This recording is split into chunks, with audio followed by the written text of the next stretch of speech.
Apakah dia punya peluang, punya kesempatan untuk kita ambil, kita naturalisasi, dan dia memperkuat tim nasional kita? Karena kalau dia datang, top lini tengah kita, punya gelandang bertahan yang bagus. Ini gelandang bertahan yang tidak main-main. Grade A+, kalau bisa saya katakan, bermain di Crystal Palace. Ya, walaupun pada musim yang lalu 2023-2024 dia hanya bermain 9 kali, tapi dia terlibat di dalamnya ketika mengalahkan Liverpool di Anfield saat itu. Luar biasa bagi Crystal Palace mengalahkan Manchester United bahkan dengan 4 gol, dan dia selalu masuk di babak kedua. Ya, dan Riedewald ini ya tidak diragukan lagi sebagai seorang gelandang bertahan yang mantap. Jadi ini sudah 1 tahun berjalan kepemimpinan Pak Erik, itu sudah banyak ya langkah-langkah yang bagus, prestasi di tim nasional, maju dari peringkat FIFA juga kita terus bisa meningkat dari 173 atau 174, itu sekarang sudah 133. Sangat baik memang. Dan banyak pemain-pemain juga yang diaspora yang kita ambil. Sekarang sudah resmi menjadi warga negara Indonesia, tentunya pemain Indonesia. Jairo ini yang ditunggu-tunggu ya oleh para penggemar sepak bola tim nasional. Nah, breaking news mengenai Jairo Riedewald. Bang, Jairo dinaturalisasi nggak? Bang, kapan Jairo? Jairo ini pemain yang berikut dari proses nggak, Bang? Jawabannya adalah sepertinya. Jadi hari ini tiba-tiba Jairo Riedewald mengganti bio Instagram ini, si El Wibu anime ini. Dia menaruh bendera, cuman bendera Indonesia aja yang ada di profil bionya dia nih. Di bio Instagramnya dia nih. Dengan update-nya itu, bisa aja kita sekarang makin menerka-nerka dan makin mengkait-kaitkan kode ini kalau Jairo Riedewald adalah berikutnya pemain diaspora yang akan diproses menjadi warga negara Indonesia. Musim ini Jairo bergabung bersama Royal Antwerp, klub dari Liga Belgia, dan kemarin juga udah main ya lawan Sandy Walsh di derby Belgia lah, derby Antwerp. Jadi gimana perasaan para fans timnas Indonesia? Makin pede dan makin semangat nih melihat Jairo Riedewald sudah mengganti bionya. Apakah nanti bulan September dia akan datang ke Indonesia? Yuk kita komen, let's go! Berita bahwa sudah dikonfirmasi oleh Pak Sumarji yang merupakan Ketua BTN atau Badan Tim Nasional bahwa Jitses tidak mengalami cedera yang serius dan fit 100% untuk membela timnas Indonesia. Tentu ini adalah kabar yang baik bagi kita semua karena kita inginkan agar Bang Jayadi fit dan juga bisa membela timnas Indonesia, sebab ada 2 pemain lainnya yang bisa bermain di posisi center back, yaitu Justin Hubner dan juga Jordi Amat tidak bisa membela timnas Indonesia. Dan saya pikir kita juga perlu merasa bangga bahwa Jitses merupakan pemain Indonesia pertama yang bermain di Serie A. Bahkan negara-negara tetangga kita pun sampai bingung kok bisa ada pemain Indonesia yang bermain di Serie A. Ya itulah ya kan salah satu keuntungan bagi kita bahwa kita punya beberapa pemain diaspora Indonesia yang bermain di Eropa. Dan mereka lah yang bisa meningkatkan level permainan dari timnas Indonesia ketika juga ada kombinasi permainan dengan pemain-pemain yang bermain di liga domestik. Dan tentu dengan hadirnya begitu banyak pemain diaspora Indonesia ya memberikan ilmu-ilmu juga lah ya kepada para pemain kita yang masih bermain di kompetisi domestik. Dan saya pikir hadirnya Jitses nanti bagi timnas Indonesia akan merupakan sesuatu yang memang diperlukan bagi Sintayong karena kita tahu pemain ini bermain sangat tenang under pressure di lini pertahanan dari Indonesia.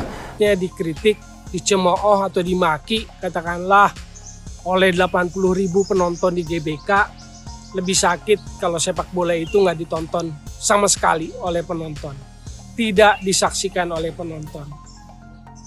Sesakit-sakitnya dikritik, lebih sakit kalau sama sekali dicuekin atau tidak ada yang peduli dan tidak ada yang membicarakan. Jadi situasi ini, momen ini kita harus menganggap kritik sebagai sebuah atau catatan kritis sebagai sebuah energi positif untuk membangun. Jadi kritik harus dijadikan atau dilihat sebagai energi positif yang bisa menghalangi seseorang jadi otoriter, yang bisa memberikan sebuah checks and balance, yang memberikan sudut pandang lain. Dan ini semuanya untuk kemajuan tim nasional maupun sepak bola Indonesia. Kenapa? Karena saya sebagai bagian dari rakyat Indonesia mencintai timnas Indonesia, mencintai sepak bola Indonesia, yang artinya saya punya hak, punya bagian dari timnas Indonesia yang milik rakyat Indonesia. Sebelum lebih lanjut, jangan lupa tekan tombol jempolnya, sebagai tanda bahwa kalian cinta Timnas Indonesia.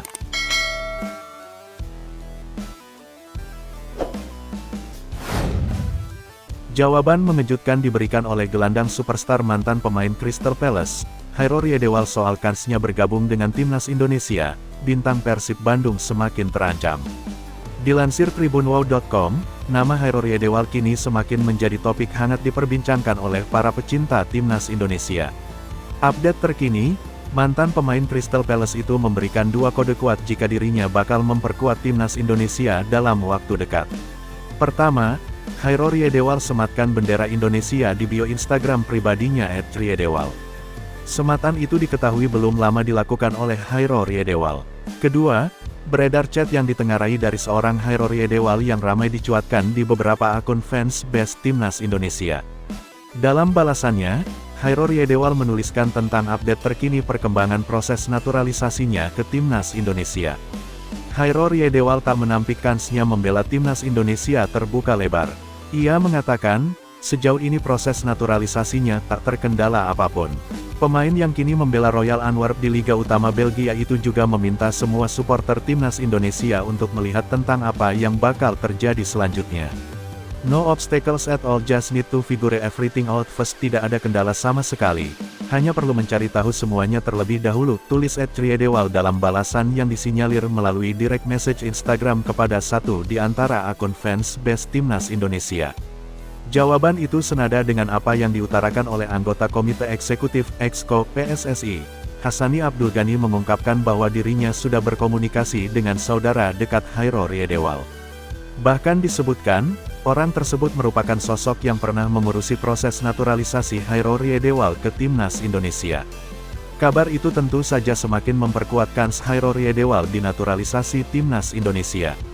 Hal itu merupakan bentuk follow-up dari PSSI menindaklanjuti informasi dari salah satu keluarga Hairo Riedewald yang pernah menghubunginya beberapa waktu lalu. Kabar itu diungkapkan oleh Hassani Abdul Ghani, Jumat tanggal 16 Februari tahun 2024. Sudah lama nama Hairo Riedewald muncul di saat PSSI ingin merekrut pemain diaspora. Tapi selama ini ragu, kalau pemain dari Crystal Palace ini punya hubungan darah dengan Indonesia. Kabarnya Hairo keturunan dari Suriname. Namun minggu lalu seseorang mengkontak saya, mengatakan cucunya ingin bermain untuk timnas. Siapa cucunya? Tanya saya. Dia sekarang bermain di Crystal Palace, jawab beliau. Hairo Riedewald, bukankah Hairo turunan Suriname? Neneknya Hairo, adik saya. Kami berasal dari Manado, jawab beliau. Kalau benar dan secara administrasi bisa dilengkapi, tentu timnas sangat diuntungkan bisa mendapat pemain grade A ini. Udah-udahan terjadi, tulis @Hassani Abdul Ghani. Merujuk hal itu, potensi terjadinya proses naturalisasi Hairo Riedewald ditengarai bakal berjalan cepat. Tentu, jika hal itu benar adanya terrealisasikan, maka dapat dipastikan, lini tengah Timnas Indonesia bakal semakin kuat. Meski begitu, masuknya Hairo Riedewald juga berpotensi beri pekerjaan rumah bagi pelatih Timnas Indonesia, Shin Tae-yong. Mengingat, satu pemain lain di lini tengah yang selama ini jadi pilihan disinyalir bakal jadi tumbal kedatangannya. Sosok pemain yang dimaksud berpotensi bakal kena gusur tempatnya oleh Hairo Riedewald tak lain adalah gelandang Persib Bandung, Mark Klok. Mark Klok disinyalir bakal semakin tersisihkan setelah sebelumnya posisinya digusur oleh Ivar Jenner dan terkini Tom Haye. Belum juga masih ada Justin Hubner yang multiposisi yang acap kali mengambil peran dari kapten Persib Bandung itu. Lebih lanjut, ada 4 keuntungan yang bisa jadi dasar Timnas Indonesia bakal memberikan auto tempat di skuad Garuda jika berhasil dinaturalisasi. Profit pertama berkaitan dengan usia Hairo Riedewald yang terbilang masih sangat muda. Pemain kelahiran Haarlem itu lahir pada tanggal 9 September tahun 1996, atau saat ini usianya menginjak 27 tahun, usia matang yang bisa dimanfaatkan Timnas Indonesia untuk jangka panjang. Profit kedua yang bisa dirasakan Timnas Indonesia jika benar naturalisasi Hairo Riedewald adalah pengalamannya bermain di Liga Inggris dan Belanda. Tercatat, Hairo Riedewald pernah memperkuat Ajax Amsterdam dan terkini Crystal Palace. Hairo Riedewald memulai karirnya di Ajax Amsterdam pada tahun 2014. Saat itu, pemain berambut kribo itu diorbitkan dari Ajax U19. Selang 3 musim kemudian, Bakat Hairori Edewal tercium oleh klub Premier League, Crystal Palace. 6 musim Hairori Edewal bermain untuk Crystal Palace. Catatan kiprah mentereng ini tak dimiliki oleh gelandang bintang Persib Bandung, Mark Klok. Kiprah Eropa Mark Klok dicatatkan kala membela Ross County dan Dundee FC di Skotlandia serta Oldham Athletic asal Georgia. Ketiga, berkaitan dengan catatan statistik dan kiprah Hairori Edewal yang dikenal multifungsi di 4 posisi berbeda. 4 posisi berbeda yang bisa dimainkan Hairori Edewal diantaranya adalah gelandang bertahan, bek tengah, bek kiri dan gelandang tengah. Catatan statistik paling mentereng ia bukukan kala bermain di posisi gelandang bertahan. Berita selanjutnya, FIFA apresiasi JIZ, sang pencetak sejarah. FIFA secara khusus memberi apresiasi kepada bek timnas Indonesia JIZ yang mencetak sejarah dengan melakoni debut di kompetisi kasta tertinggi Italia, Serie A. J debut saat Venezia FC bermain imbang 0-0 melawan Fiorentina, Minggu, 25/8. Dalam laga ini J tampil sebagai starter dan diganti ketika pertandingan masuk menit ke-63. Dengan debut ini J tercatat sebagai pemain pertama Indonesia yang tampil di Serie A. Sebelumnya ada Kurniawan Dwi Yulianto yang membela Sampdoria, tetapi hanya main di pramusim. Sang pencetak sejarah, maju terus, Bang Jayadi, tulis akun media sosial Instagram FIFA World Cup pada Selasa, 27/8 sore yang langsung disambut gembira oleh publik Indonesia. Sebelum debut di Serie A, J terlebih dahulu membawa Venezia promosi lewat jalur playoff. Saat playoff itu J sudah menjadi warga negara Indonesia, WNI, dan membela timnas Indonesia. Bahkan J terpaksa datang terlambat dalam pertandingan fase kedua kualifikasi Piala Dunia 2026, melawan Irak. J baru bisa bertanding saat melawan Filipina. Saat debut di Serie A itu J terlihat mengalami cedera. Namun Ketua Badan Tim Nasional, BTN PSSI Sumarji memastikan JIZ tidak cedera, meski tak main penuh di laga tersebut. Saya barusan WhatsApp J dan sudah dibalas. Jadi, info bahwa J cedera itu tidak benar, dia tidak cedera dan bugar. Tidak ada masalah dengan kondisi badannya, ucap Sumarji kepada Indonesia.com, Senin, 26/8. JIZ hampir pasti masuk daftar panggil Shin Tae-yong ke timnas Indonesia untuk fase ketiga kualifikasi Piala Dunia 2026, melawan Arab Saudi 5/9 dan Australia 10/9. Meski belum ada rilis resmi dari PSSI dan pihak Venezia, Shin diyakini tak akan melewatkan J untuk dipanggil. Tenaga pemain 24 tahun ini sangat dibutuhkan timnas Indonesia. Pasalnya lini pertahanan Indonesia sedang mengalami krisis pemain. Jordi Amat sedang cedera dan Justin Hubner absen menjalani akumulasi kartu. Jika J absen, pertahanan akan keropos.